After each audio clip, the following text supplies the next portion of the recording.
दोस्तों, आज की हमारी कहानी है दुष्ट सर्प और कौवा। एक जंगल में एक बहुत पुराना बरगद का पेड़ था। उस पेड़ पर घोंसला बनाकर एक कौवा कौवी का जोड़ा रहता था। उसी पेड़ के खोखले तने में कहीं से आकर एक दुष्ट सर्प रहने लगा। हर वर्ष मौसम आने पर कौवी घोंसले में अंडे देती और दुष्ट सर्प मौका पाकर उनके घोंसले में जाकर अंडे खा जाता। एक बार जब कौवा और कौवी जल्दी भोजन पाकर शीघ्र ही लौट आए तो उन्होंने उस दुष्ट सर्प को अपने घोंसले में रखे अंडों पर झपटते देखा। अंडे खाकर सर्प चला गया। कौवे ने कौवी को ढांढस बंधाया, प्रिय हिम्मत रखो, अब हमें शत्रु का पता चल गया है, कुछ उपाय भी सोच लेंगे। कौवे ने काफी सोच विचारा और पहले वाले घोंसले को छोड़ उससे काफी ऊपर टहनी पर घोंसला बनाया और कौवी से कहा, यहाँ हमारे अंडे सुरक्षित रहेंगे। हमारा घोंसला पेड़ की चोटी के किनारे है और ऊपर आसमान में चील मंडराती रहती है। चील सांप की बैरी है, दुष्ट सर्प यहाँ तक आने का साहस नहीं कर पाएगा। कौवे की बात मानकर कौवी ने नए घोंसले में अंडे दिए, जिसमें अंडे सुरक्षित रहे और उनमें से बच्चे भी निकल आए।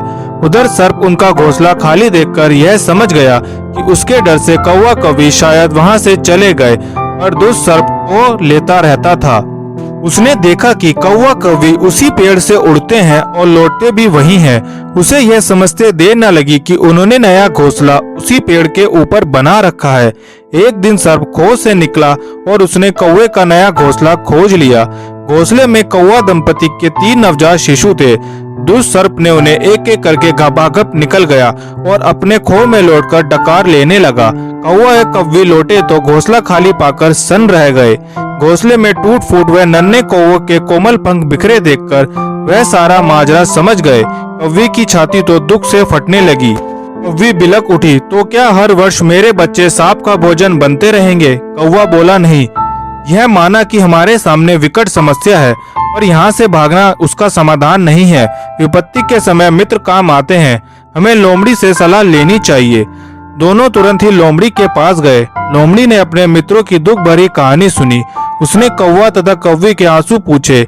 लोमड़ी ने काफी सोचने के बाद कहा, मित्रों, तुम्हें वह पेड़ छोड़कर जाने की कोई जरूरत नहीं है। मेरे दिमाग में एक तरकीब है जिससे उस दुष्ट सर्प से छुटकारा पाया जा सकता है। लोमड़ी ने अपने चतुर दिमाग में आई तरकीब बताई। लोमड़ी की तरकीब सुनकर कौवा कौवी खुशी से उछल पड़े। उन्होंने लोमड़ी को धन्यवाद दिया और अपने घर लौट आए। अगले ही दिन योजना अमल में लानी थी। उसी वन में बहुत बड़ा सरोवर था। उसमें कमल और नरगिस के फूल खिले रहते थे। हर मंगलवार को उस प्रदेश की राजकुमारी अपनी सहेलियों के साथ वहां जल क्रीड़ा करने आती थी। उनके साथ अंगरक्षक तथा सैनिक भी आते थे। इस बार राजकुमारी आई और सरोवर में स्नान करने जल में उतरी तो योजना के अनुसार कौवा उड़ता हुआ वहां आ गया। उसने सरोवर तट पर राजकुमारी तथा उसकी सहेलियों द्वारा उतारकर रखे गए कपड़े व आभूषणों पर नजर डाली। कपड़े के ऊपर राजकुमारी के प्रिय हीरे व मोतियों का विलक्षण हार रखा था। कौवी ने राजकुमारी तथा सहेलियों का ध्यान अपनी ओर आकर्षित करने के लिए काव काव का शोर मचाया। जब सबकी नजर उसकी ओर घूमी तो कौवा राजकुमारी का हार चोंच में दबाकर ऊपर उड़ गया। सभी सहेलियां चीखी, देखो देखो, वह राजकुमारी का हार उठाकर ले जा रहा है। सैनिकों ने ऊपर देखा तो सचमुच एक कौवा हार लेकर धीरे धीरे उड़ता जा रहा था। सैनिक उसी दिशा में दौड़ने लगे। कौवा सैनिकों को अपने पीछे लगाकर धीरे धीरे उड़ता हुआ उसी पेड़ की ओर ले आया। जब सैनिक कुछ ही दूर रह गए तो कौवे ने राजकुमारी का हार इस प्रकार गिराया कि वह सांप वाले खो के भीतर जा गिरा। सैनिक दौड़कर खो के पास पहुंचे। उनके सरदार ने खो के भीतर झांका। उसने वहां हार और उसके पास में ही एक काले सर्प को कुंडली मारे देखा। वह चिल्लाया, पीछे हटो, अंदर एक नाग है। सरदार ने खो के भीतर भाला मारा।